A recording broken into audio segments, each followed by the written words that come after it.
Edition.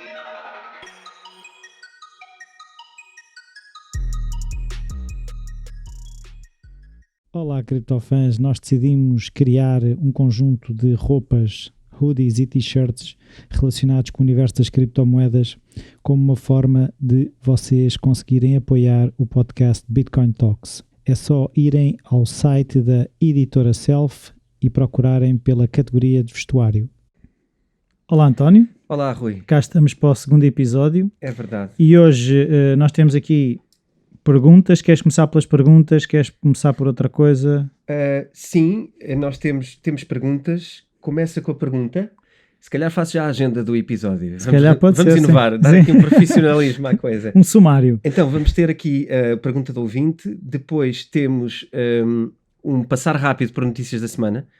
Depois vamos entrar no tema do dia, que está relacionado com essa pergunta, que são os ETFs. E depois gostava de partilhar uma surpresa no final do episódio, mas deixamos que isso tu para já o fim. tinhas referido na surpresa no último episódio.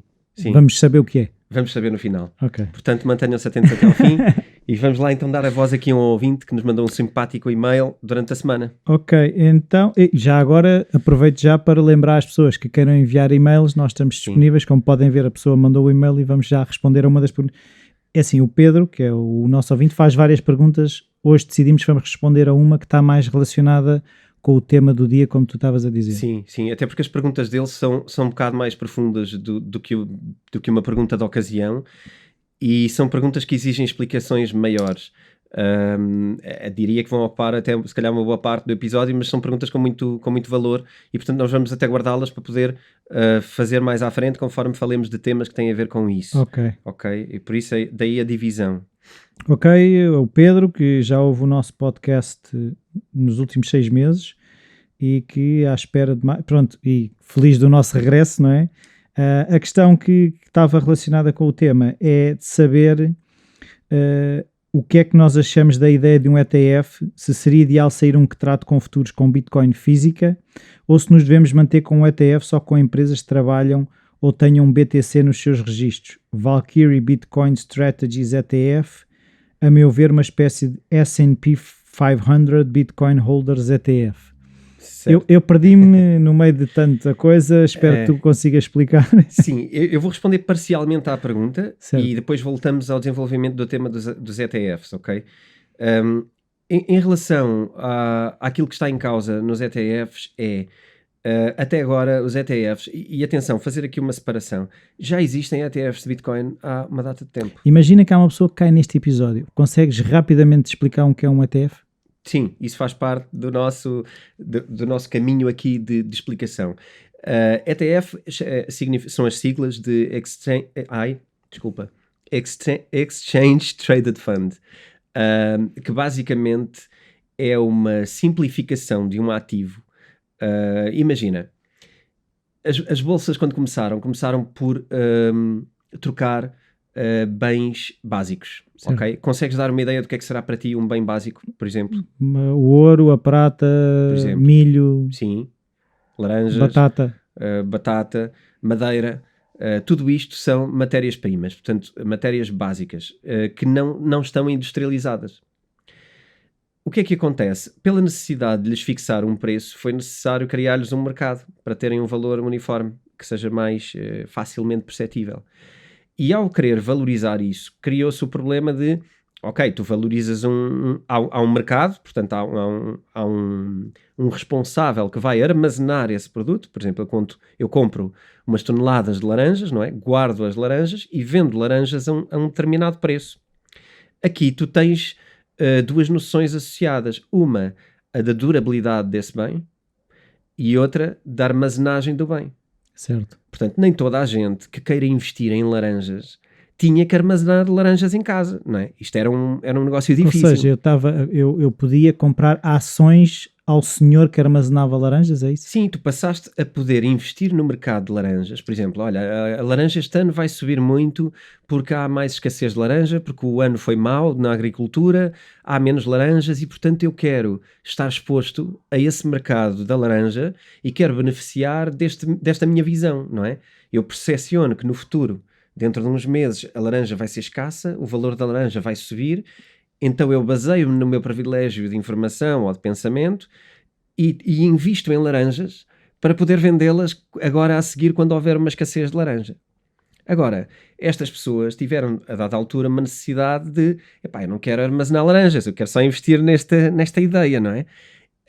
E então passou a existir um fundo que basicamente representa esse ativo, mas que não tens esse ativo em mão. Tu tens uma unidade, antigamente um título, que seria um papel ou algo representativo disso, e que dizia que tu eras proprietário de X uma tonelada de laranja. Sim, e que poderias vendê-las nesse mercado, não é? Portanto, eu podia não ter 1 centímetro de terra. Eu comprava 1 tonelada de laranjas a um produtor. Sim.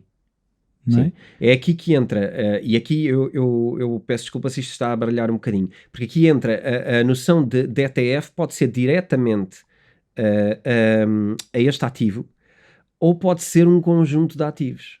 Ok? Vamos complicar agora.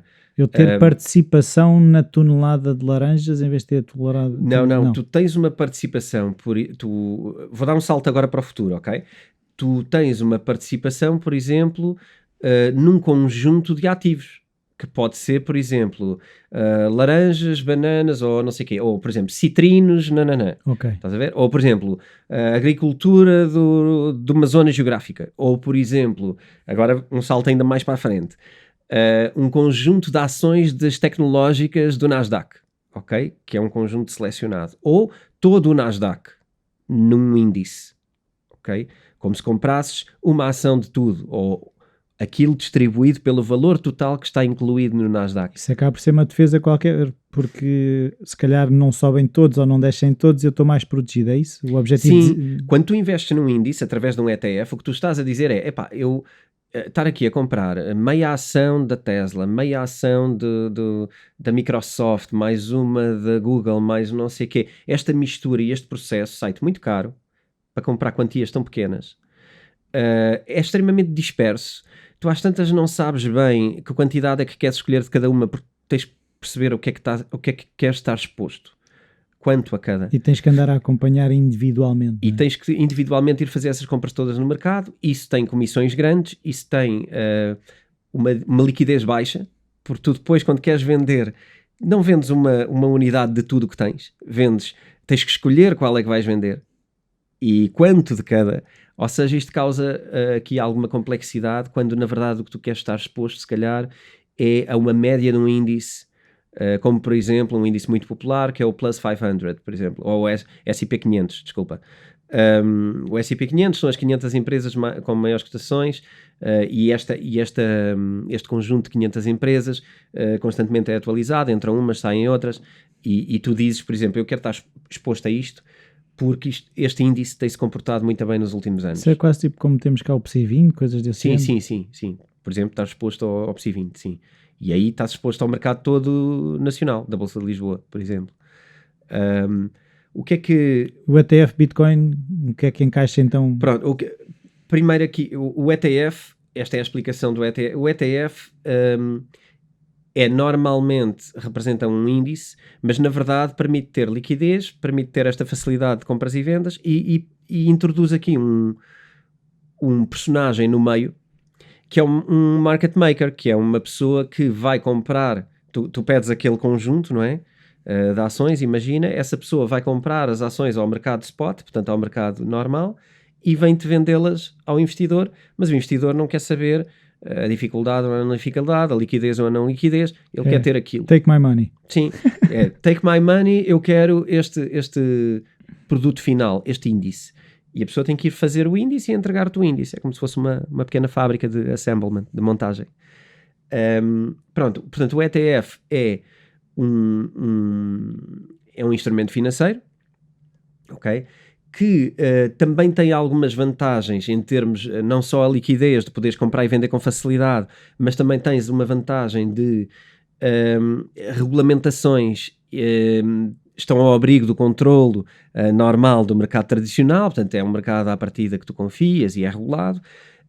Tens também alguma facilidade em termos das empresas poderem investir em ETFs, O que já não é igual se quiseres comprar laranjas, não é? Ou se quiseres fazer outro tipo de ativos. Isto nos Estados Unidos, as empresas têm regulamentações muito mais específicas do que até se calhar aqui, em termos dos ativos que têm e como é que os classificam. Estás a dizer, por exemplo, uma empresa tecnológica ir comprar 1 kg de laranjas pode ser mais esquisito do que comprar só o ETF das laranjas. Claro, não é? Então tu aqui, os ETFs são algo que para as empresas é muito fácil catalogar contabilisticamente, é muito aceito e está tudo ok. Tens um ETF, é um investimento financeiro. Independentemente do produto que o ETF... Independentemente do produto. É aí que tudo muda, que é, desde que haja um ETF daquilo, tu sabes contabilisticamente que aquilo é um investimento financeiro e tudo ok com isso. Não interessa o armazenamento, onde é que tens. Isto é uma complexidade que não interessa nada. Não interessa nada para esta função. Tens outra vantagem também, normalmente, a nível dos impostos. Ok? Dadas as tributações feitas aos ETFs, que são um benefício nos Estados Unidos. Não me perguntes até que ponto, nem em que percentagens, porque eu não domino a fiscalidade americana. E também não acho que seja o caso aqui, até por causa da Bitcoin ser algo totalmente diferentemente tributável em Portugal e nos Estados Unidos. Portanto, não tem nada a ver. O que é que acontece? Existe há muito tempo a vontade de criar ETFs para a Bitcoin. Depois podemos pensar a vontade de quem e porquê. Pois era isso que eu queria perceber. A questão é, uma coisa que quase diria que muita gente não sabe é, há uma data de ETFs de Bitcoin, ok? Já, há mais de 50, creio eu. Então porquê é que agora é assunto? A questão é o primeiro a ser cotado na bolsa do S&P 500. New York Stock Exchange. Okay. É o primeiro que vai ser cotado. Não é aquilo que o Pedro estava a perguntar, não? Vais ter um na New York Stock Exchange, que é a ProShares, e vais ter outro, em princípio, também esta semana, cotado no Nasdaq, ok? Sim. Que é o Valkyrie. São 2 ETFs que têm por base a mesma ideia. Eu já explico o que é uma ideia por trás de um ETF. Não sei se agora consigo dar o salto para trás e ir falar das notícias da semana, porque nós já estamos tão dentro do tema. Se calhar precisamos de complicar aqui o ETF até ao limite. Não, é assim, eu acho que a minha cabeça está a levantar uma data de questões. Eu consigo perceber que uma empresa que negocia em placas gráficas ou em serviços de limpeza não queira ter 1 tonelada de laranjas. Agora, em relação à Bitcoin, qual é que é a vantagem de um ETF de Bitcoin? Ok. Em relação à Bitcoin, eu acho que não é nenhuma. Pronto. E isto podemos fechar o episódio. Repara, a Bitcoin não tem qualquer interesse em ter qualquer tipo de ligação com o mercado tradicional. Nenhuma. Se os princípios de criação foram um bocadinho sair do mercado tradicional, proteger-se, não é? Se tu fores ler os motivos pelos quais nasceu a Bitcoin e aquilo para o que ela foi criada, o interesse em ter um ETF é 0. Aliás, é menos 5. Porque um ETF, e eu falarei disso um bocadinho mais à frente, é uma grande facada na imunidade da Bitcoin ao mercado tradicional, ao mercado do Wall Street, ok? Vamos falar aqui do Wall Street como bancos, Pois é, porque agora estavas a dizer, estou a perceber, ou seja, a partir do momento em que ele começa a ser julgado, não é? Nas bolsas tradicionais, esse jogo vai alterar as regras do jogo que a Bitcoin criou. Sim, a vários níveis, e vais ver que isto vai ficar bem grave à medida que formos falando, grave nesse ponto do quão é deturpado o princípio da Bitcoin ao fazermos isto.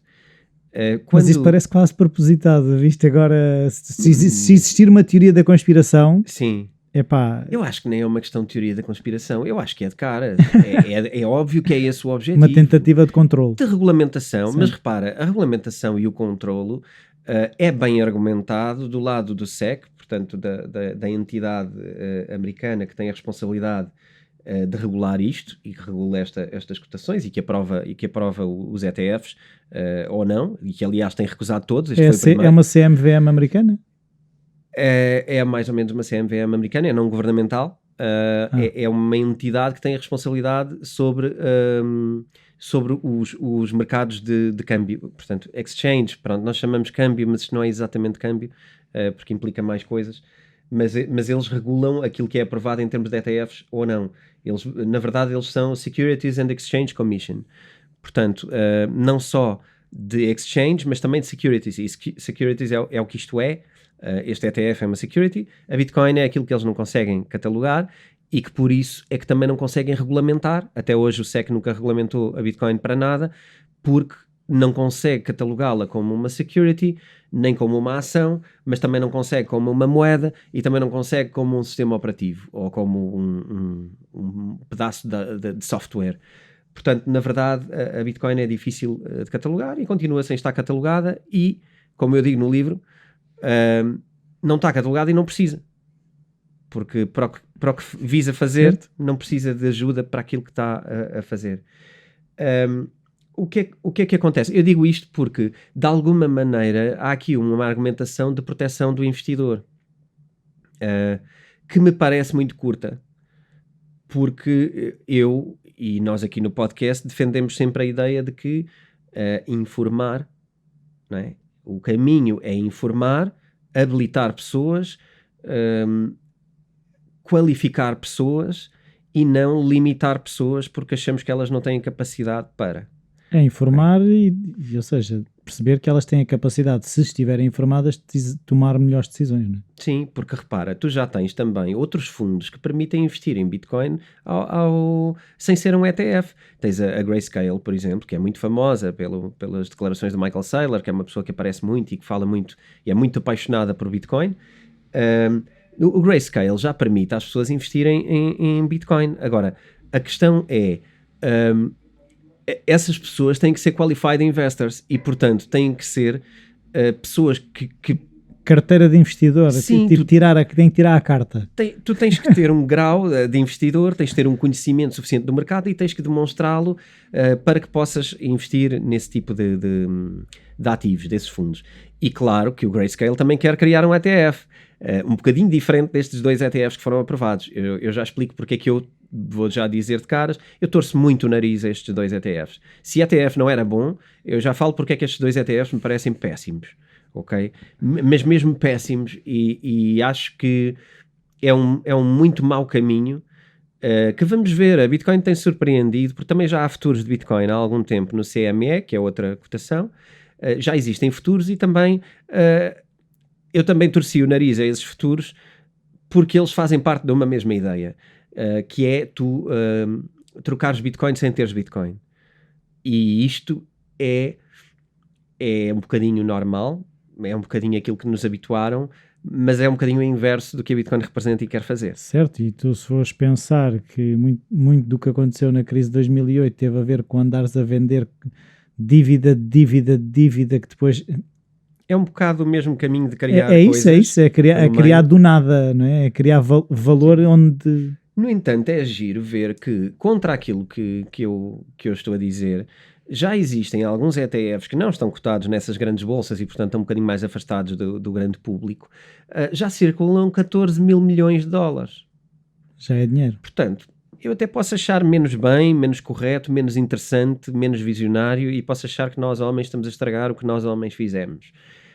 Mas de alguma maneira algumas pessoas estão disponíveis para comprar ETFs sendo lá o que isso for e represente lá o que isso representar. E enquanto houver procura, também quem sou eu para dizer que isto não pode existir, não é? Certo, mas isso é uma coisa que eu também vejo de que nós temos falado aqui, tens explicado muita vez, que isso é um bocadinho não entender no que é que estão a investir. Ou seja, se tu entenderes o que é a Bitcoin, ou as criptomoedas no geral, e os princípios que elas procuram servir e responder, as pessoas que estão a investir esse dinheiro nesses ETFs estão a passar um bocadinho ao lado da mensagem principal. É o mesmo que se calhar eu ter um Ferrari porque é vermelho e fica bem na sala, sem nunca usar como um carro, não é? É um bocadinho o que me parece. Mas também, quando já falávamos de mercados de futuros ou falávamos de mercados de ETFs, quando tu estás a investir num ativo e não guardas esse ativo, não é? Eu consigo perceber que se criou o instrumento por necessidade de querer trocar laranjas e investir em laranjas sem ter laranjas. Mas o princípio foi deturpado desde aí, não é? Portanto, a criação do ETF já deturpa isso. A questão de tu poderes ser detentor de laranjas e vendê-las no futuro, quando na verdade nunca tiveste sequer uma laranja, também já é uma figuração de valor, não é? Já é Sim, e se calhar estás a vender com base numa colheita que não sabes o que é que vai ser, não é? Por exemplo, pronto, mas aí pode ser surpreendido pelo preço de mercado e é aí que há as possibilidades de ganho ou de perda, não é? É nesses momentos onde o mercado engana, onde o mercado é imprevisível, porque se isto fosse tudo muito previsível, toda a gente ganhava sempre, não havia mercado, certo. Porque não podem ganhar todos, esta é a coisa engraçada do mercado, não podem. Como não aquela podem. teoria de que o mercado, como é que estará sempre a subir, não é? Como é que alguém acredita nisso? Para já, pois, como é que alguma coisa pode estar sempre a subir o valor? A segunda é perceber que para uns ganharem, comprarem barato e venderem caro, alguém compra o caro e vende, né? E vende barato. Portanto, em princípio há sempre aqui perdas também do outro lado. As perdas de uns são os ganhos dos outros. Sim, não sempre, mas sim, de um modo geral sim. Eu tinha aqui uma analogia que eu acho que deixa de ser necessário de explicar, que era como é que compomos os ativos, e a minha analogia era, por exemplo, uma salada de fruta, não é? Tu investes em laranjas, investes em morangos, investes em bananas, investes noutras coisas, mas tu compras uma salada de fruta. Eu quero é comprar uma salada de fruta, não é? Então aqui, se calhar passando rapidamente pela analogia, para explicar o que é o ETF, eu posso comprar-te uma unidade deste ETF que tem uma laranja, etc. E tu tens que ir ao mercado e buscar um de cada e vender-me isso. O engraçado aqui é quando entram os market makers, e eu acho que aqui o interesse vai ser meter os market makers no processo. Agora, o que é pior do que isto tudo e em relação ao ETF? É que estes ETFs que foram admitidos por algumas palavras anteriores do Gensler, que é quem está hoje à frente do SEC, do Security Exchange Commission, que é quem avaliou isto tudo e quem permitiu agora a criação esta semana de 2 ETFs, que eram negados há 4 anos, que eram negados todos os ETFs. Estes são aprovados esta semana. Porquê? Porque há tempos ele tinha feito um comentário.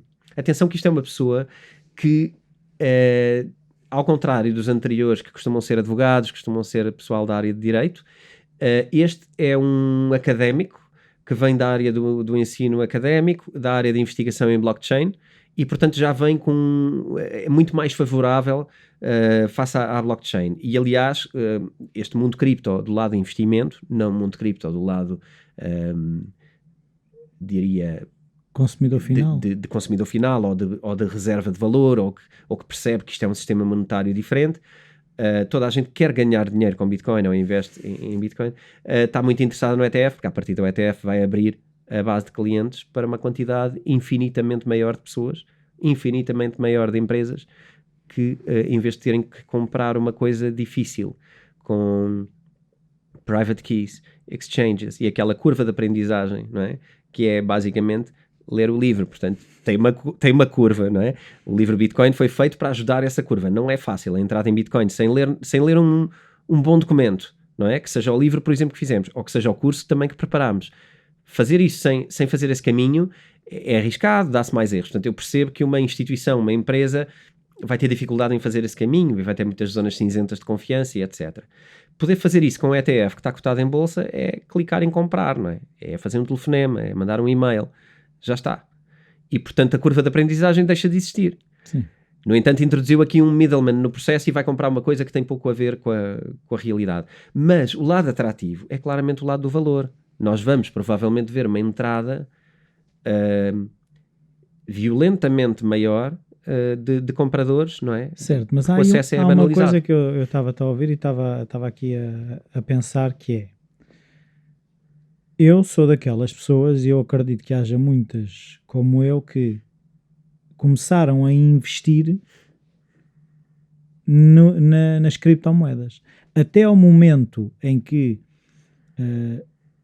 antes das criptomoedas, não investiam em ações, não investiam em ETFs, não investiam em nada. Até que ponto é que essas pessoas que vão estar a entrar agora são as pessoas que já estão no mercado das ações, ou são as pessoas que querem entrar nas criptos e não sabem como, não querem ler os livros, não querem fazer os cursos, não querem pesquisar? Porque eu não estou a ver que se calhar se isso vai disparar assim, a não ser essa facilidade, como tu estavas a referir, para uma empresa em que aquilo entra nas contas de forma mais simples? É assim, isto é tudo figurativo, não é? Eu não tenho estatísticas disto e ninguém tem, é difícil saber. Sim, eu estou a falar de experiência, não estou a falar de números. A percepção que eu tenho dos anos que tenho andado aqui e que tenho lido sobre a matéria, tu tens aqui vários tipos de compradores, tens aqui vários tipos de participantes no mercado. Começar pelos mais antigos, talvez, não é? As pessoas que entraram pela tecnologia, pelo lado mais geek da coisa, uma nova criptomoeda, uma coisa alternativa. E estes entraram e normalmente entraram cedo, porque entraram pelos motivos originais do interesse da Bitcoin.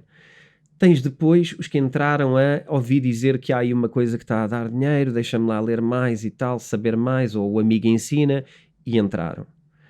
Tens depois aqueles que no mercado tradicional já investiam e que veem cá ali um ativo ao lado e que normalmente são muito desconfiados relativamente a esse ativo.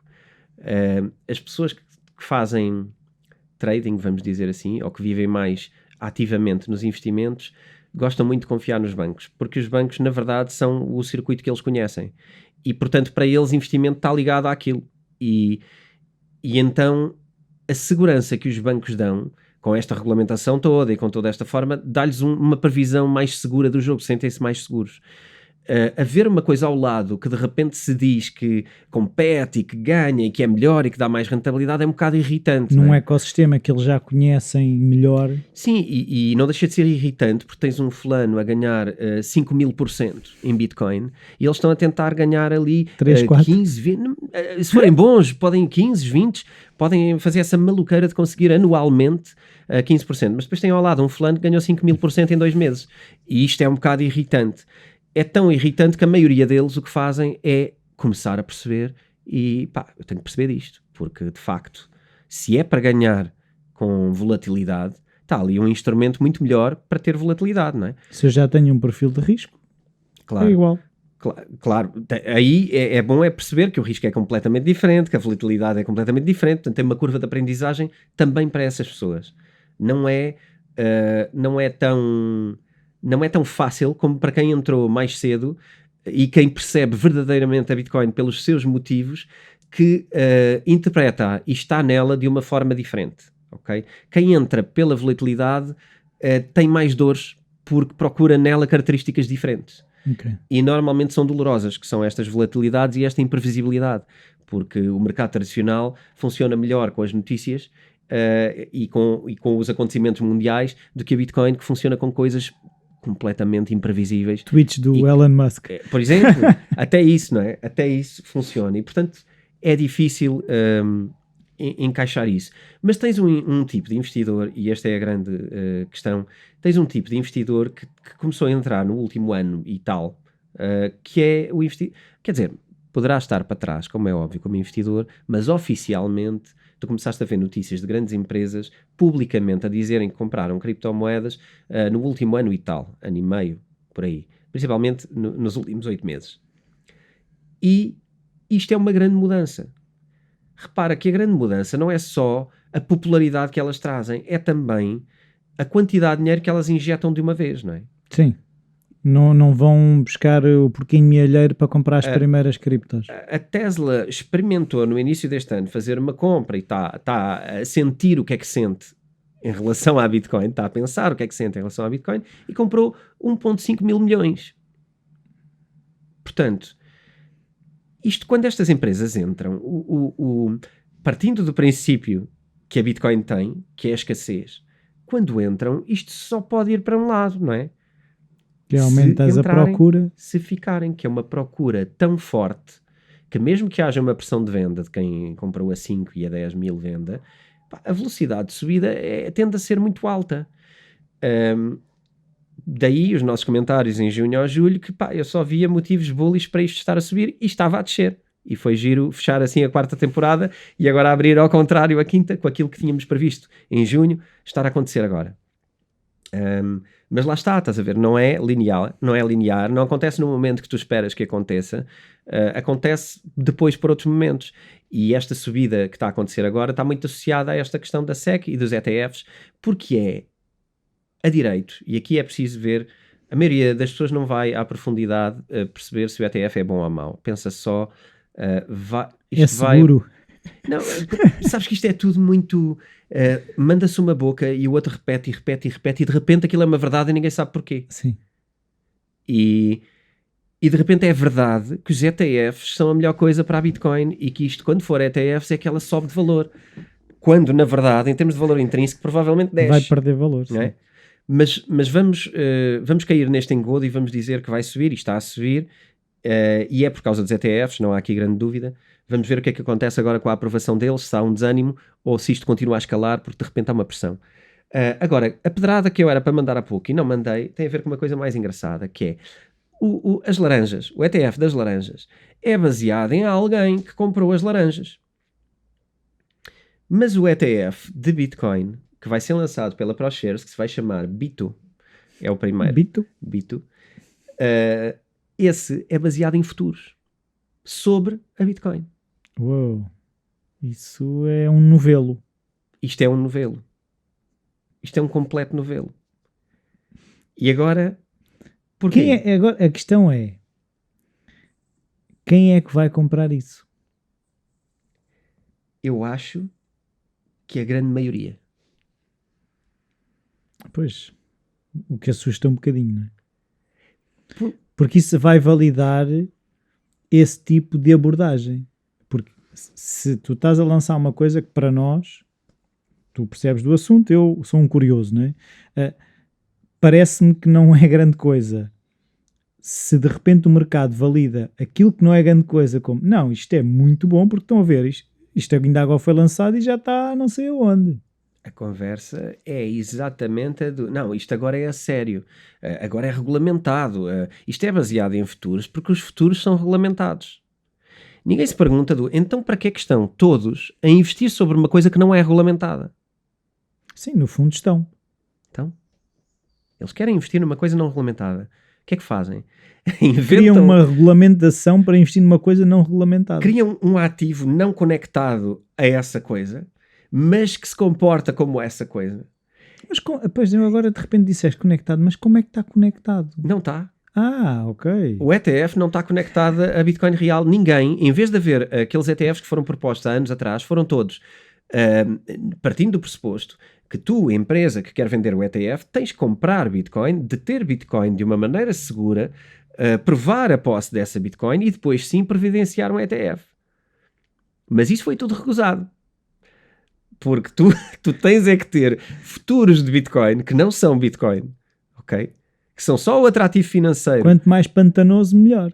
Sim, porque repara, assim, até escrevi aqui... Isto é assustador. Até escrevi a brincadeira. Porque assim, repara, o passo lógico é o SEC atira para a frente outra organização que é o CFTC, ok? E o CFTC, esses sim, regulam a CME. E a CME tem futuros. Isso faz lembrar aquelas comissões de inquérito que houve aqui há uns tempos sobre a fundação, que é dona da fundação, que é dona da empresa que gera a fundação, e depois às tantas, quando se vai a ver, aquilo não é nada. No fundo, pois, no fim, o que é que faz a fundação? Serve para fugir de alguma coisa. Isso parece uma coisa para fugir de alguma coisa, não é? Isto é para fugir da indexação a um ativo que eles não controlam. Eles, não é eles os maus, é eles o sistema dos securities, tanto o CME, como o Nasdaq, como o New York Stock Exchange, como a comissão que regula os securities. Isso faz-me lembrar quase assim, isso é uma banha da cobra autêntica, porque isto parece também aquelas que, lembro-me de uma novela qualquer, não me lembro qual é que era, vendiam garrafinhas de ar da Nazaré. É que o que eles estão a vender, eles não estão a vender nada, eles estão a vender garrafinhas de ar da Nazaré chamado Bitcoin. Mas olha, que é pior, isso são os futuros, porque depois há alguém que te vende um token de uma garrafinha, nem tens a garrafinha já, é um ETF, já é mais distante, estás a ver? Mas é giro porque criou lugar. Isso não é nada, é que está-me a custar lidar com a imagem de que isso não é nada. É assim, isto não é nada e queres ver, é assim, isto pode ser só uma crítica, isto não é nada e estamos aqui, parecemos uns velhos jarretas do Restelo a dizer mal da modernidade do Wall Street. Agora podemos, se calhar, pensar como é que isto é um grande erro, não é? Obviamente que isto me parece-me algo muito claramente manipulador, ok? Parece-me algo que é um caminho para tentar manipular e criar uma força forte, com um valor forte investido e que se descole do valor da Bitcoin e que eventualmente influencie o valor da Bitcoin. Certo. Ok? Porque se tu tiveres um ETF a valer 30 mil e a Bitcoin a valer 60 mil, a pressão da Bitcoin vai ser... Está sobrevalorizado. Está sobrevalorizado, porque quando vais ao mercado regulamentado, o ETF está diferente. Ou seja, isto está-me a parecer uma jogada genial. Mas é um bocado deprimente. Mas é genial. Agora, o que é engraçado perceber? Podia haver uma desculpa que é tipo, epá, não vamos poder armazenar Bitcoin, é difícil armazenar, mas Bitcoin não é um bem físico. Como é que tu justificas que vais não ter ao futuro, armazéns? Não vais ter armazéns, não vais ter nada, vais ter um título baseado. Eu percebia se fosse um bem difícil de armazenar. A Bitcoin é um bem digital. Não ocupa espaço. Não há custos de armazenagem. Não há nada. Qual é o motivo para não termos... agora tu disseste, não há nada, se calhar as pessoas que me ouvirem vão dizer que se calhar a Bitcoin também é a Ar da Nazaré. Mas isso é outro problema, então não invistam. Agora, se Bitcoin é a Ar da Nazaré, há um futuro de Bitcoin e depois cria-se um ETF sobre o futuro de Bitcoin e tu investes no ETF, quem é que é o idiota? Nada ao quadrado. Não é? No fundo, tu estás a investir em... Isto não é nada, mas eu vou investir numa coisa que se baseia noutro nada, que também é nada, e que depois se investe neste nada. E isso é que é bom. Isso sim. Aí é que eu tenho um grande ativo. Nada de nada é que é. Aí é que é um bom ativo financeiro. Então é claro que isto tem sido debatido por toda a gente que percebe de Bitcoin, onde são todos os lugares de informação sobre Bitcoin. A informação é clara e não estamos a falar de pessoas alternativas, estamos a falar de pessoas que vêm do mercado, que dizem que isto não faz sentido em termos de ativo, isto não faz sentido nenhum, não há desculpa nenhuma, porque o bem não é dificilmente armazenável, o ouro compreende-se, a prata compreende-se, a Bitcoin não se compreende. Portanto, tudo isto está muito escuro. E por outro lado, levantaram-se aqui alguns problemas também da parte de quem percebe sobre estes ativos e que percebe a forma como isto vai prejudicar o valor deste ativo. Em primeiro lugar é os futuros. Portanto, para já, as pessoas ao ter este ETF não vão poder comprar ativamente a Bitcoin, não podem trocá-lo, o ETF, por Bitcoin real. Não? Okay? Não, porque não há Bitcoin por trás dele. Okay. Materializariam isto num futuro. Ok? Qual é o problema também deste mercado de futuros? Primeiro, os futuros têm datas de vencimento. Ok? Existe um processo que é o chamado rollover, que é quando o futuro vence e é lançado um novo futuro.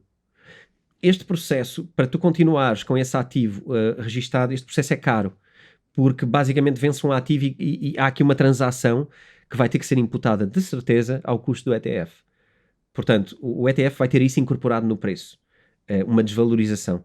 Segunda desvalorização, os ETFs, à medida que evoluem, os futuros, à medida que se aproximam do seu vencimento, tendem a ficar... agora... À medida que os futuros se aproximam do final do seu vencimento, eles tendem a ficar mais caros. E tu quando fazes esse processo, isto vai influenciar a valorização do seguinte do ETF, porque o ETF é baseado no futuro e não no bem. E quando vais para um outro, se a tendência, por exemplo, se a tua perspectiva é que a Bitcoin vai subir o preço, o futuro vai automaticamente capitalizar isso no valor de compra inicial. Vai ser mais caro. Se a expectativa é de subida, o teu futuro já é mais caro. Portanto, tu tens aqui uma data de saltos incongruentes. Mas ele nunca chega, ou seja, se eu ando sempre no futuro, eu nunca chego a acertar o preço. Não, porque tu não tens esse ativo, não é? Tu tens um ETF, tu não tens um futuro. Para teres esse comportamento, tens que investir no futuro diretamente. Aqui no ETF é uma continuidade de rollovers de futuros. Portanto, é um bocadinho uma média daquilo que os futuros se vão comportar em bolsa. E tu vais seguir a cotação deles, que não é exatamente igual à cotação da Bitcoin. Ainda que o futuro faça uma mimificação, não é? Uma imitação do preço da Bitcoin, ele não é exatamente igual. Então, espera aí, a ver se eu consigo mesmo entender isto. O que é que me impede, a mim, criar um ETF de um banco. Imagina, de um banco de madeira. Não estou a falar de um banco... Imagina, eu faço um ETF e se houver muita gente a comprar um ETF de um banco de madeira, qualquer pessoa pode criar um ETF. Por exemplo, eu posso criar um ETF de Ethereum, no sentido em que a maneira que se eu não tenho que ter Ethereum em quantidades para os vender, eu posso criar um ETF do que eu quiser. Sim, eventualmente podes fazê-lo. A questão é, quando é que tu és cotado numa bolsa que tem uma aceitação regulamentar e a nível de impostos, e a nível governamental, e a nível de toda a atividade económica muito diferente, não é? Porque, como eu te disse, já existem ETFs, tu podes comprar ETFs de Bitcoin, mas estarem regulados na New York Stock Exchange vai mudar o mundo. Então o que é que mudou para esses serem aprovados? Como assim? Ou seja, se os outros já existiam. Certo, o que mudou foi estas condições, porque estes foram os primeiros apresentados baseados em futuros. Não faz sentido, mas adiante. Sim, porque já tinham tentado fazer com verdadeira posse do ativo. Por exemplo, a Grayscale tem Sim, como tu já disseste, e têm sido recusados constantemente. A própria Valkyrie, que já tentou aprovar uma data de ETFs ao longo já submeteu uma data de tentativas de aprovação, nunca conseguiu. Agora com futuros com futuros conseguiu. Portanto, também vai entrar em cotação. Mamma mia. E há aqui uma parte onde esta coisa, quem quiser investigar um bocadinho sobre este comportamento complexo dos futuros, ele é descrito como contango, ok? Contango. C-O-N-T-A-N-G-O. Portanto, dê uma pesquisa sobre isso para perceber... de ser uma vigarice. Não sei se é essa a analogia. Con artist é um vigarista. Podia ser. Podia ser. Não sei se vem daí, confesso. É uma dança de vigaristas. Não investiguei o tema. É um contango. Simplesmente é um tema, é uma expressão sempre mencionada quando se fala disto. A questão é que à partida há aqui um momento onde se perde dinheiro, não é? E não faz muito sentido o ETF ser baseado numa coisa que, quando é contínua, tende a perder dinheiro. Portanto, é um bocado estranho. E eu não acredito que seja isto que faça sentido nós querermos como consumidores ou como investidores, mas a verdade é que é assim que está montado este mercado. E eu acho que isto não é um caso único. Se tu fores investigar a própria forma como muitas outras coisas são feitas nestes mercados, também vais encontrar as mesmas dificuldades. Aqui, o curioso, acho eu, para falar num podcast que está relacionado com criptomoedas e com investimentos e liberdades financeiras e etc., o que eu acho que é importante é contrastar como é que tudo isto não faz sentido e porque é que faz sentido pensar da maneira que pensamos, não é? Certo. Acho que é por causa disso. A explicação da ProShares relativamente a isto é que há muitos exchanges e o mercado dos exchanges também não é muito claro, a cotação da Bitcoin também não é igual entre todos, e isto é verdade, e depois isto é um processo muito complicado para as pessoas. Eu conheço muita gente que num mês aprendeu muita coisa sobre Bitcoin, já tem Bitcoin, e se é para ter e estar exposto ao risco da Bitcoin, eu não acho que a curva seja tão difícil como isso, e portanto eu não vejo aqui justificação também nenhuma para isto. Mas claro, cada um protege a sua dama, não é? E basicamente é isto. Portanto, temos uma cadeia de nonsense para basear.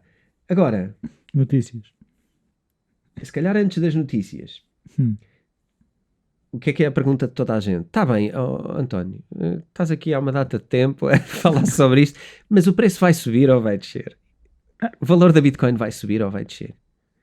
É assim, segundo a lógica normal, irá subir.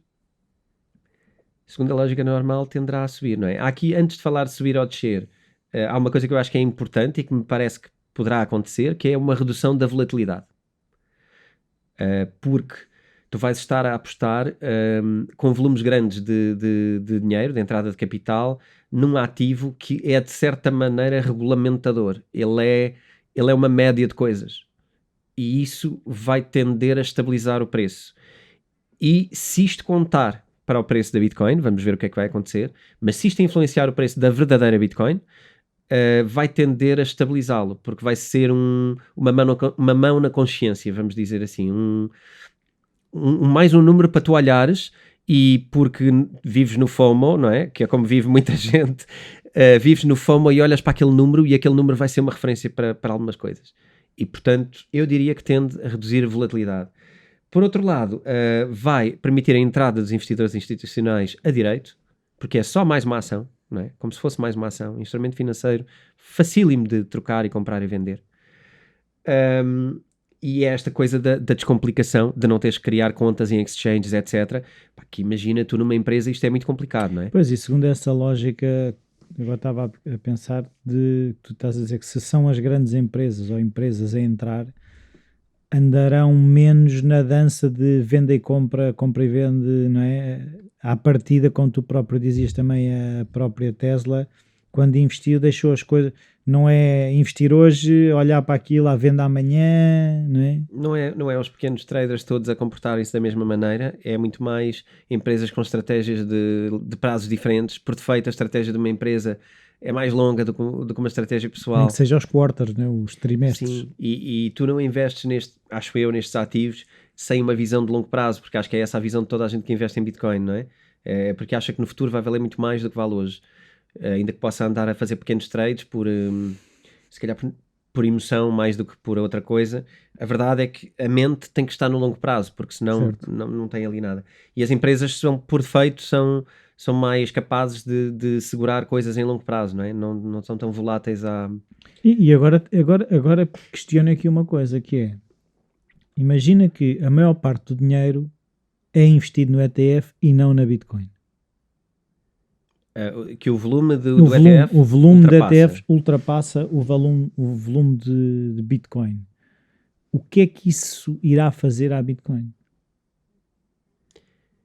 Eu diria que essa é a manobra que eu chamo de manipulação. Pois. Porque à partida vai ser um valor que vai conseguir de alguma maneira manipular o valor da Bitcoin.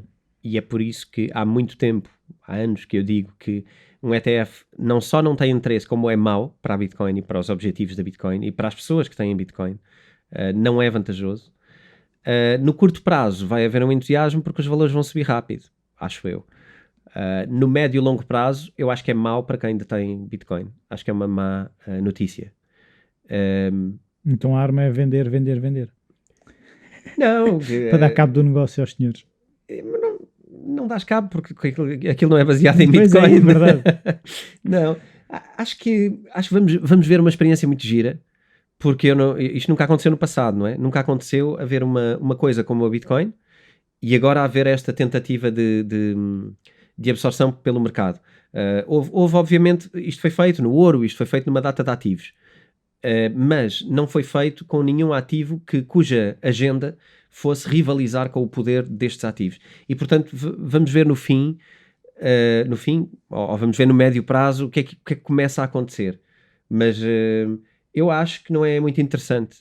Acho que é só mais um ativo aqui a poluir o esclarecimento das pessoas. Porque é que alguém quer ter um EFT sobre Bitcoin? Não me faz muito sentido. Mas enfim, isto fica para a conclusão de cada cabeça. Sim. E não digo que eu um dia não pudesse comprar algum ETF de Bitcoin porque tenho algum tipo de interesse por questões de liquidez ou porque sim, quer dizer, qualquer pessoa que compre Bitcoin, não quer dizer que eu esteja contra.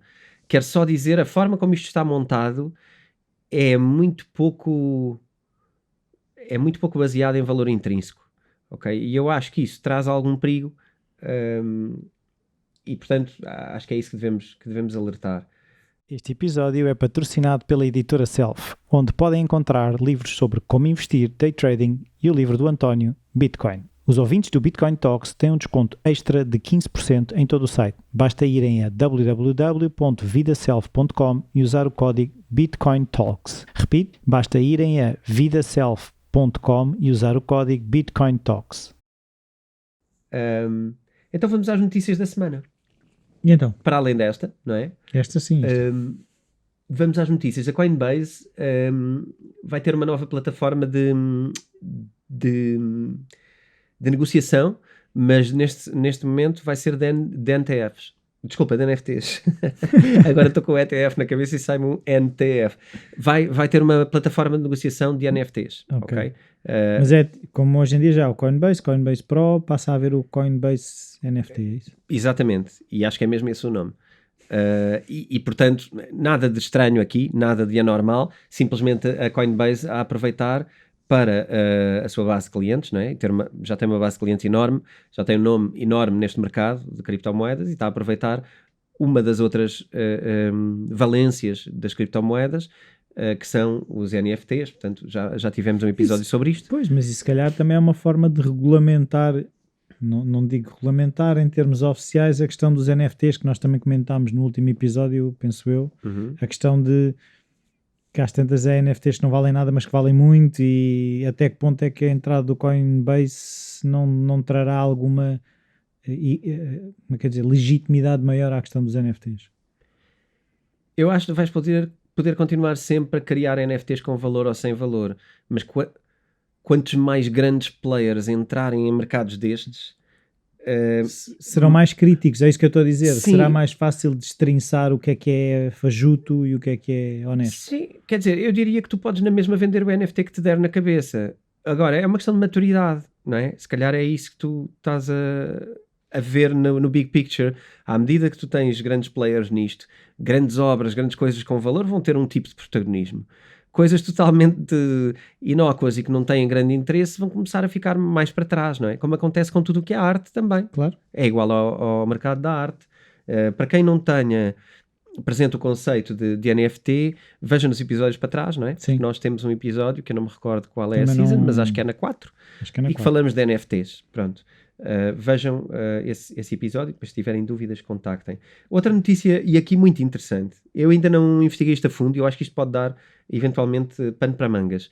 A Square, do Jack Dorsey, está a pensar filosoficamente sobre uma forma de criar um equipamento de mineração de Bitcoin que seja acessível a toda a gente e que seja muito barato e, portanto, contribuindo aqui para a descentralização e a democratização da Bitcoin. Isto vem resolver aqueles problemas que se falavam, também podem ver em episódios anteriores, sobre a mineração, que se acusava, por exemplo, a China de dominar a mineração. Sim, no último episódio falámos nisso. A verdade é que existe alguma concentração. Há poucos fabricantes de máquinas de mineração para Bitcoin e, portanto, existe alguma concentração. Ela tem sido contrariada sempre e nunca houve nenhuma manipulação na rede, mas isto poderia ser muito interessante na ótica de termos todos, imagina, isto eventualmente pode ser feito ao nível do telemóvel, ok? Não sei o que é que vai surgir dali. Mas serão máquinas vendidas pela Square, é isso? Podem nem ser máquinas, pode ser software que corre em máquinas, não é? Daí eu estava agora a pensar que pode ser um telemóvel, pode ser no nosso telemóvel, quer dizer, é preciso ver o que é que vai sair dali. Agilizar o conceito de mineração, não é? Sim, o que eles querem é agilizar e fundamentalmente descentralizar.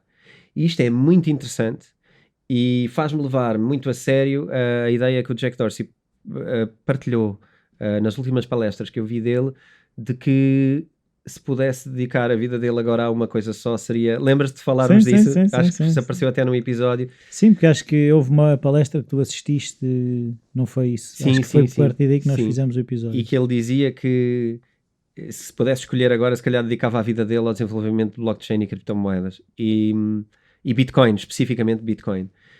Portanto, eu acho que ele está aqui a dar passos muito interessantes. A Square é um dos seus projetos, para além do Twitter. E eu acho que a Square vai ter um papel muito forte nas criptomoedas no médio prazo.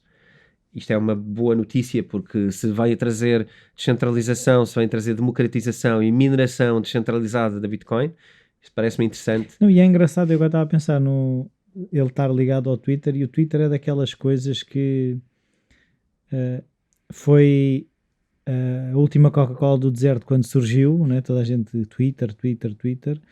Quando começaram a surgir outras coisas, começaram tipo a olhar de lado para o Twitter, mas a verdade é que o Twitter continua bastante sólido, continua cá. Quando foi outro dia ao crash, até gozavam que o Twitter continuava a funcionar. E é engraçado ver que um player aparentemente discreto, se calhar pode vir a ter realmente sempre esse papel discreto, mas estável e seguro, não é? Sim, vamos ver no futuro, porque também há uns projetos para o Twitter que falámos há pouco, no último episódio, que era acerca de pagamentos com Blue qualquer coisa? Não. Que poderia ser no Blue Sky ou que poderia ser no Twitter, mas poder haver pagamentos dentro da aplicação, transferências monetárias dentro da aplicação. Isso, há uma aplicação chinesa qualquer que acho que dá para isso. Há várias, a mais conhecida é o WeChat. Sim. E a WeChat faz pagamentos muito à frente. Eu, quando estive na Ásia, percebi que aquilo que para nós começava a ser novidade, eu só hoje é que começo aqui a ver pessoas a gravar mensagens no WhatsApp e a falar no WhatsApp. Há 10 anos, quando eu estive na Ásia, toda a gente que está em qualquer lado não está a escrever para dentro das aplicações, está a ditar para dentro das aplicações. Sim. E é giro ver que, aos poucos, não é uma questão cultural, é uma questão de intimidade com a tecnologia, certo. De saber utilizar as valências que ela tem. Não, é engraçado tu dizeres isso hoje, que ainda hoje eu vi um post do Vítor Blanciano que escreve para o Público, ele a dizer que ele tem tendência agora a gravar as mensagens para não estar a escrever, e ele, mas as pessoas respondem por escrito, estão a estragar ou seja, o processo que ele estava a tentar implementar de é o que ele dizia, era vamos falar, não é? E ele é engraçado ter sido mesmo hoje. Nós temos que aprender a falar nos novos mídias, não é? Nós não sabemos. É uma luta mesmo nas organizações, nas empresas, tu conseguires explicar a toda a gente de forma clara e todos agirem de igual maneira quando é que é um e-mail, quando é que é um WhatsApp, se quiserem, ou uma coisa uma qualquer. Voice message, eu não sou fã do WhatsApp, mas um voice message, quando é que é um Slack, ou quando é que é ou seja, ou quando é que é uma chamada telefónica, certo. ou quando é que é um SMS. É preciso separar o grau de urgência, de prioridade, de importância, de capacidade de explicação e etc. E isto é um desafio, porque de repente aparecem muitas coisas e usamos as coisas de qualquer maneira, duplicamos informação em 2 sítios ou 3 ao mesmo tempo, e de repente é uma salada russa que ninguém se entende. Mas eu disse-te no Slack, mas eu pensava que me ias dizer no Twitter. No Twitter não, mas mas eu estava à espera no WhatsApp. Não, mas isso tinhas que mandar por e-mail. Quer dizer, é uma salada russa, porque não se estabelecem esses princípios. Portanto, ele se calhar primeiro teria que partilhar, olha, que tal se começarmos a trocar, a comunicar assim, porque talvez seja mais fácil para todos. Pode ser, ok. Mas eu também sofro um bocado desse problema. Eu às vezes gravo as mensagens, depois respondem por escrito, depois se calhar queres fazer 2 coisas ao mesmo tempo. Há várias razões, imagina, se tu estiveres num sítio público, quando tu estás a escrever, ninguém está a assistir ou ouvir o que tu estás a escrever. Sim. Se estiveres a dizer a mensagem, mais facilmente ouvem e percebem o que é que tu estás a dizer. Sim, é verdade. Ainda que haja fones, e eu cada vez uso mais fones para... Não, mas o que eu estou a dizer mas quando tu estás a fazer a mensagem, a pessoa que estiver ao teu lado que não tem nada a ver com o assunto vai ouvir. Certo, sim. E aí é uma questão de privacidade, ou tens lugar ou não tens, então tens que escrever. Mas lá está a oportunidade, não é? O que é que tem que ser, de que maneira, saber escolher. Então, a Visa, já não falávamos da Visa há uns tempos, vai lançar NFTs também. O mercado de NFTs. Sim, a Rede Visa, também em parceria com quem já percebe do assunto, vai lançar também o mercado de NFTs. Não é uma grande questão, é só porque é a Visa e pronto, já agora, para incluirmos aqui e vermos que de facto o mundo todo está a entrar nos NFTs, está a entrar nos bens digitais, a questão de termos uma moeda digital que não é física já não é uma questão para ninguém e portanto é um bocado para trazer isso. Agora vou falar de um dos meus amigos de estimação, Jamie Dimon. Eu falo dele no livro, falava dele em 2018, desde a primeira edição do livro que eu falo dele, como o CEO da JP Morgan, como uma das pessoas que sempre fez o thumbs down, não é? Que sempre disse mal da Bitcoin. É engraçado que quando ele desenvolveu a moeda da JP Morgan aqui há tempos atrás, estava a dizer bem da Bitcoin. E podemos ver as declarações do ano passado e de há 2 anos. No entanto, agora lembrou-se, vamos fingir que não sabemos porquê, de dizer mal outra vez da Bitcoin. E então diz exatamente a mesma frase. É engraçado, é fazer copy-paste e ver 2017, 2021. E pegar nas duas são iguais. Então a Bitcoin não tem valor. Vale 0, portanto não tem qualquer valor. É ir ver. Mas é giro ver que 15 dias antes, a JP Morgan, portanto, o banco do qual ele é CEO, lançou uma nota aos investidores a dizer que as empresas estão a começar a trocar os investimentos em ouro por investimentos em Bitcoin. Então portanto, o objetivo dele é claro, não é? É uma dica sem ser uma dica, enquanto do outro lado diz uma dica ao contrário. Portanto, o pessoal conhece a expressão do FUD, não é? Fear, uncertainty and doubt. Medo, incerteza e dúvida. Pronto. E quando tens uma empresa que ele gera a dizer uma coisa e tens ele a dizer outra, não, o objetivo dele é, olha, eu agora vou tentar fazer baixar o preço da Bitcoin, a ver se vocês compram. Sim. Aos meus investidores eu estou a dizer comprem. Claro. Mas agora ao grande público, claro. Vendam. Claro, certo? Vendam para baixar o preço para aqueles que eu quero que detenham, comprem. Pronto. É por isso que ele aparece no livro, muito bem citado, como a próxima vez será não seguir. O homem das contradições. Não é? Pessoa a não seguir. E pronto, eu acho que queria só terminar aqui com uma das notícias engraçadas, porque ainda antes da surpresa, não é?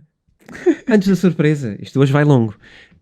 Estamos com a embalagem toda. Então, um comentário muito curto.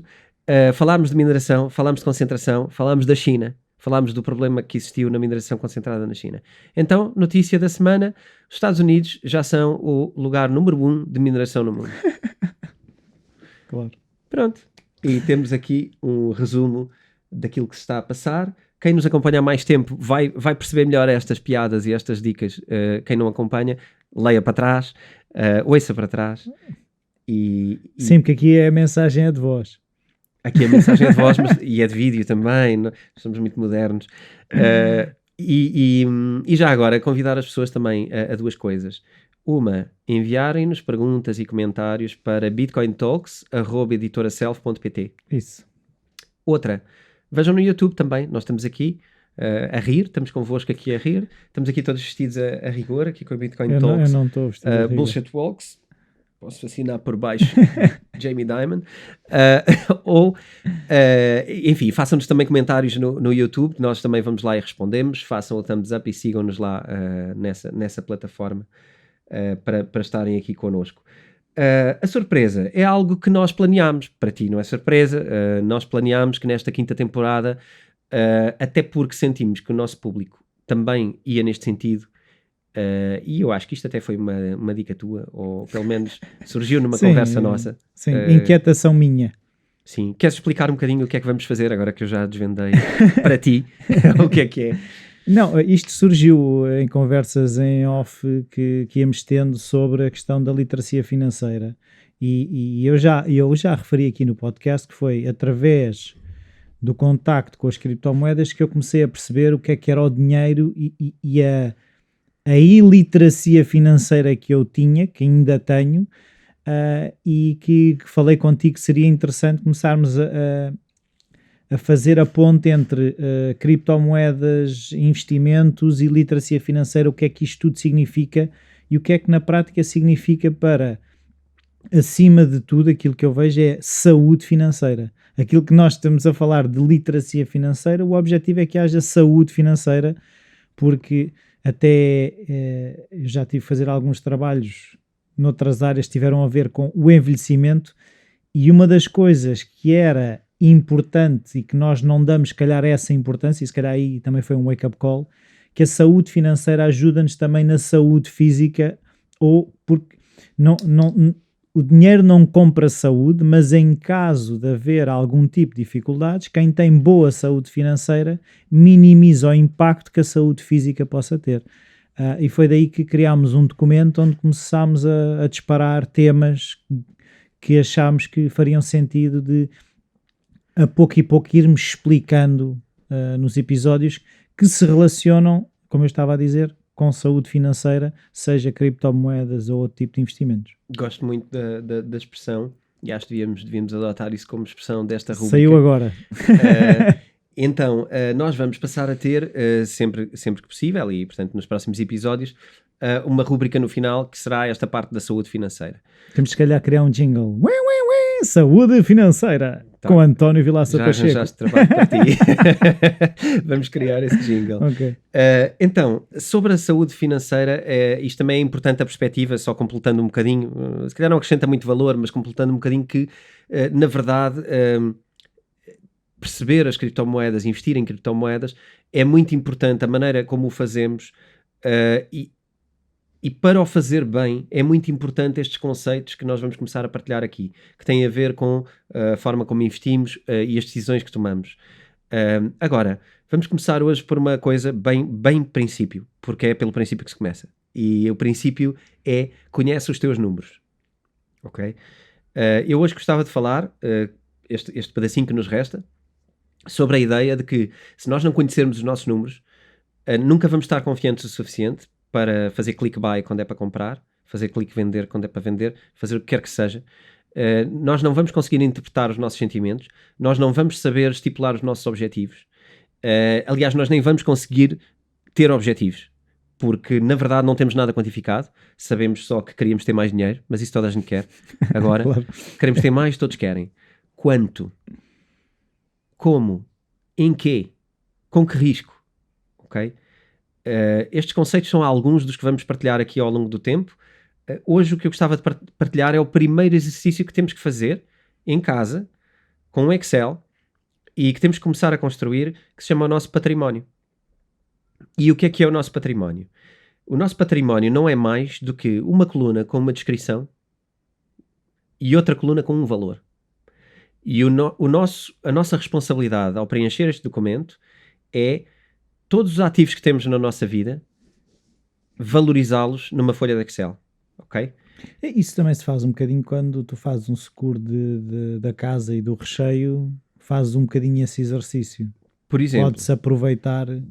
Por exemplo, o que é importante para que isto não seja uma dor? Porque as pessoas vão começar já a dizer: "Ih, este é maluco, então agora vou olhar para as coisas que tenho em casa e vou começar a meter valores em tudo." Não. Quem quiser, faça. Melhor, não é? Quem já o fez para a seguradora, ótimo, já está feito. Mas não é isto, ok? É coisas um bocadinho mais globais, ok? Porque na verdade, repara, nem tudo o que temos em casa é líquido. Certo. Quer isto dizer que nem tudo o que eu tenho em casa é vendável. Esta caneca é gira e se calhar até vendia. Mas, sei lá, uma caneca branca que eu tenho em casa, não vou conseguir vendê-la nunca. Eu consigo oferecê-la. Mas elas são tão baratas na loja do chinês ou onde quer que seja que aquilo não é vendável. Não é? Esta mesa vale um X, mas quer dizer, é pouco líquido. Portanto, este tipo de coisas não vale muito a pena. Eu acho que vale a pena pegar as coisas pela rama aqui. Ok? Porque os grandes valores no final, e se quisermos podemos dar um valor mobília em casa. Certo, um valor geral. Conteúdos da minha casa. Livros. Agora, por exemplo, temos uma obra de arte, não é? Que custou umas centenas de euros e agora o artista até é conhecido. Aqui temos que detalhar, porque se calhar é uma coisa que já vale para os milhares, não é? Dependendo das nossas carteiras, eu diria que é até aí que temos que ir em termos de detalhe, não é? Se temos posses bastante elevadas, se calhar temos que ir para coisas de só catalogar coisas de dezenas de milhares de euros para cima, não é? Se temos uma carteira mais média, se calhar tudo o que seja 1 milhar de euros que consigas liquidar por mais de 1000 euros, se calhar já queres escrever. Eu foco-me em poucas coisas normalmente, porque eu acho que o que interessa aqui é o big picture. Depois já falamos como é que isto... E é uma questão, aquilo que eu também começo a perceber disso, é uma questão de uma atitude, uma consciência, não é? Acima de tudo é perceber, ok, isto tem um significado, e é abrir a porta para vamos entendê-lo. Sim. O que é que eu acho que são grandes rúbricas, e vou percorrer assim grandes rúbricas da vida, porque eu acho que são os valores que mais tocam e que mais interessam e são os muito significativos. O resto depois vai andar ali em valores pequenos. Se temos uma empresa, ok? Quanto é que ela vale? Ela é vendável? Se quisesse vender amanhã, alguém comprava? Compravas. Vendias num ano, vendias a 2. Conseguias ir buscar um sócio que te comprasse metade da empresa? Por quanto? Quanto é que achas que vale a tua empresa? E aqui depois podemos falar sobre dicas o exercício do Shark Tank, não é? Qual é a valorização? Venho cá pedir um investimento de 10%. Na verdade é. Tu estás a fazer o teu património, tu estás a avaliar-te como uma empresa. É igual. É exatamente a mesma coisa. A seguir, a tua casa, ok? E aqui é tricky. Aqui podes avaliar de várias maneiras, mas eu acho que é mais simples para começar será, temos uma casa, quanto é que ela vale no mercado? É fácil, vamos à net, vemos uma coisa parecida, se calhar há no nosso bairro uma igual. 3 ou 4 e fazemos uma média. Uma média. Quanto é que é provável que ela valha? Colocar o valor à frente. Tivemos empréstimo ou não com ela? Sim. Quanto é que falta pagar? Qual é o valor em dívida no empréstimo? E aqui não é o que é que pedimos, é o que está em dívida no banco, ok? O que está no nosso extrato no banco em dívida. Pagar. Porque nós vamos pagar um valor superior, não é? Mas pronto, é preciso perceber aqui um deve e um haver. Porque o que é importante aqui é que se perceba um menos o outro. Se vendêssemos a casa, com quanto é que ficávamos no bolso? É isso. Ok?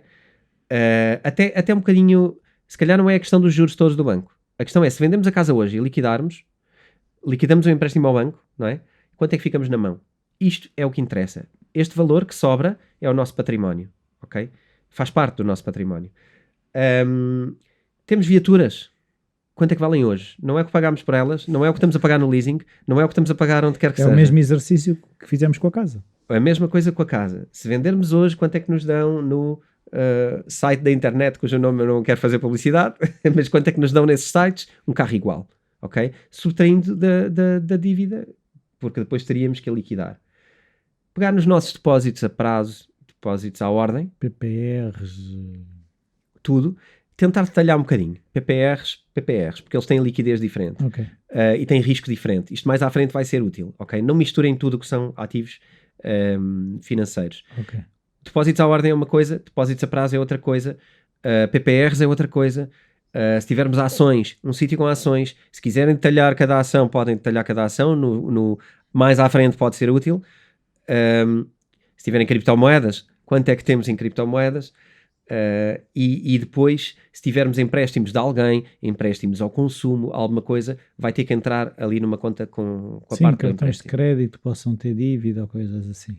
Sim, ainda que cartões de crédito seja uma dívida operacional que eu relacionaria noutro momento, okay. não no património. Mas havendo uma dívida grande, e grande, por exemplo, se for maior que o salário, é uma dívida grande neste contexto. Sim, sim. Então já tem que ir para ali, ok? E portanto, ir por aqui fora, e se tivermos casa de férias, se tivermos um barco, se tivermos, enfim, por aqui fora, eu não quero estar a insultar pessoas nem com a pequenez, nem com a grandeza, cada um tem que olhar para o seu património e fazer isto. Isto não tem nada a ver com sermos ricos ou sermos pobres. Sim, pode ser uma pessoa que é colecionador de selos. A coleção de selos, que valor é que tem? Selos, por exemplo. Canas de pesca. Moedas. Pranchas de surf. De guitarras elétricas, de pranchas de surf. Skates. De skates, tudo. Mas se for significativo. Se tivermos um skate de 200 euros, eu não sei se é relevante. Certo, mas se tiveres uma coleção de skates dos anos 80 ou os anos 90 que valem milhares, se calhar já convém incorporar, sim. Isto é uma identificação inicial de onde é que estamos, ok? Depois há aqui, isto vai jogar com outras variáveis, nós não vamos fazer tudo no mesmo dia, isto depois vai jogar com outras variáveis, quer seja a nossa idade, quer seja os nossos objetivos de vida, quer seja quanto é que nós consumimos no dia-a-dia. Não é o que ganhamos, é o que consumimos. O nosso salário. Então, o que consumimos é os nossos gastos, é isso? Isso vai ser outra coisa, sim. Isso vai ser outra coisa. Isso não entra aqui, ok? Isto não entra aqui nada que sejam gastos da EDP, da eletricidade ou das comunicações em casa, os alugueres. Se a casa é alugada, por exemplo, não entra aqui nada, ok? Se a casa é alugada, isto não é um património. Se temos uma casa alugada, ela é uma renda. Não temos património nenhum. Ok, então, património.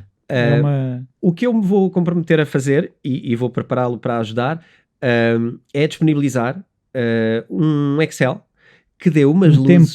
Um template, um bocadinho, que dê umas luzes. Ele não vai ter todos os cenários, mas vai ter alguns dos cenários mais comuns. E depois acho que também permite às pessoas inspirarem-se um bocadinho e saberem o que é importante colocar. Ok? Eu vou fazer uma simulação de um património e vão ficar lá as rúbricas, e quem quiser vai poder fazer download deste ficheiro.